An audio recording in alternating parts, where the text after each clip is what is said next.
สบายดีตื่นเทื่อนึงมาคลิปนี้เนาะข้าพเจ้าก็ต่อจากคลิปที่แล้วจะมาสอนตามจิตไล่ฝุ่นเพราะว่าที่ผ่านมาพวกเราได้การจิตไล่ฝุ่นเดียวที่มีอาหารอันเดียวผ่านมาเนาะวันนี้เนาะเราจะมาคำนวณในจิตไล่ฝุ่นที่มีช่องทางอยู่นำกัน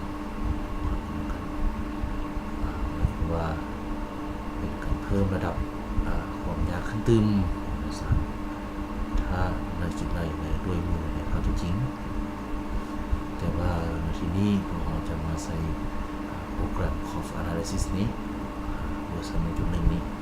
ในการคิดไล่ฝุ่นตามเคยเนาะให้ตัวโปรแกรมที่ท่านได้โหลดไว้แล้วนั่นเนาะเปิดขึ้นมาก็มาเลือกออกหมวดที่ว่าคนต้องการฝุ่นเคมีหรือทานที่เขาอีกแบบหนึ่งก็ได้เนาะทั้งหมดนี้ก็ได้เนาะทีนี้เขาจะเข้ากันซะจากนั้นก็ลงมาตัวลงมาแล้วก็มาเลือกหมวดการคิดไล่ฝุ่นผสมช่องถาดติดออกไปจะมีขึ้นมาเห็นตามเคยเนาะไล่ฝุ่นผสมช่องถาดนี้เนาะก็จะมีคือกันเนาะจะมีอัตราฝุ่นที่นักวิชาการกำหนดให้เราสังเกตอันนี้จะบ่มี K เนาะ K จะบ่มีเนาะ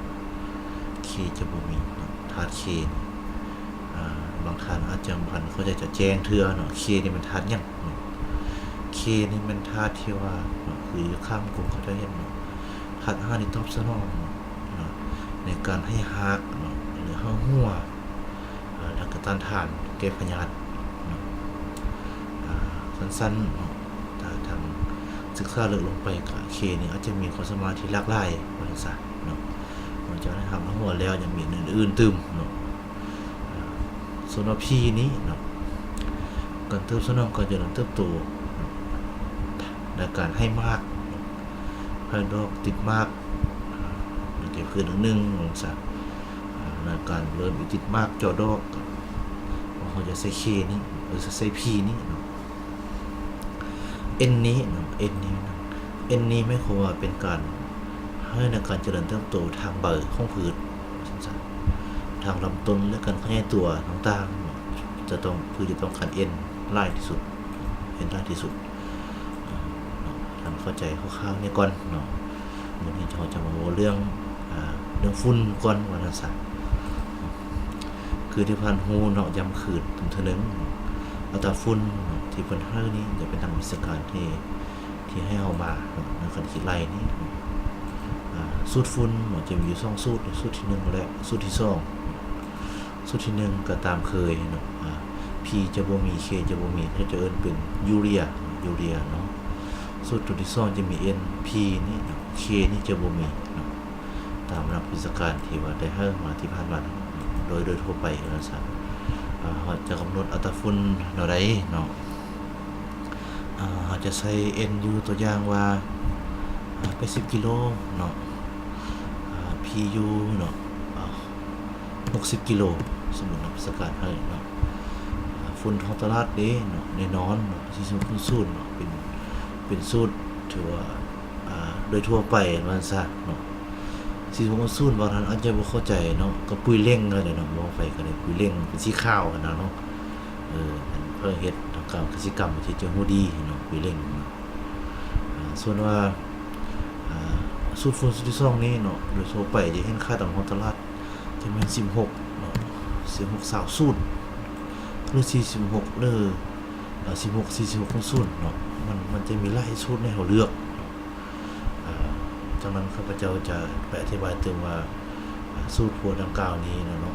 มันจะเห็นตัวใดเนาะจะเพิ่มไม่ยังมันนะเนาะเบื้องต้นก็ NPK นี่คือเขาอธิบายนี่หลังจากที่ได้เรียบร้อยแล้วเนาะได้สูตรฝุ่นได้อัตราฝุ่นเรียบร้อยเนาะเราจะวิเคราะห์เลยเนาะเนี่ย หมายความว่าเนาะสุดฝุ่นที่1นี้เนาะเราจะไปซื้ออยู่126.54กิโลเนาะขนาดตัวเลขเต็มนั่นนี่ก็เป็น127กิโลเลยเนาะส่วนสุดที่2นี้เราจะซื้ออยู่130กิโลสุดที่2นี้เนาะซื้อมาแล้วก็หว่านใส่ตรงให้ตรงหน้าตอนสกัดแนะนำอันเนาะอันนี้ก็เป็นกำไรสู้ทุนที่ว่า2ถาดเนาะครบ2ถาดก็เส้นเคยเนาะจากนั้นวิเคราะห์แล้วก็ปิดออกเนาะเมื่อทานวิเคราะห์ใหม่ก็ติดใส่ตัววิเคราะห์ใหม่นี่เนาะมันจะหลุดไปโดยอัตโนมัติเนาะอันนี้เป็นการกำไรสุดทุน2ถาดเนาะถ้ามีปัญหาอันใดเนาะก็เขาติดเขานี่เนาะเพื่อลิงก์เขาหรือเว็บไซต์ของเขาแล้วก็คอมเมนต์ของทางผู้ทานเข้ามาแล้วก็เขาจะพยายามครัวตอบให้เนาะวันนี้ก็ขอจบสำหรับการนำเสนอการกำไรฝุ่นครบ2ถาดนี่ก็ขอบใจ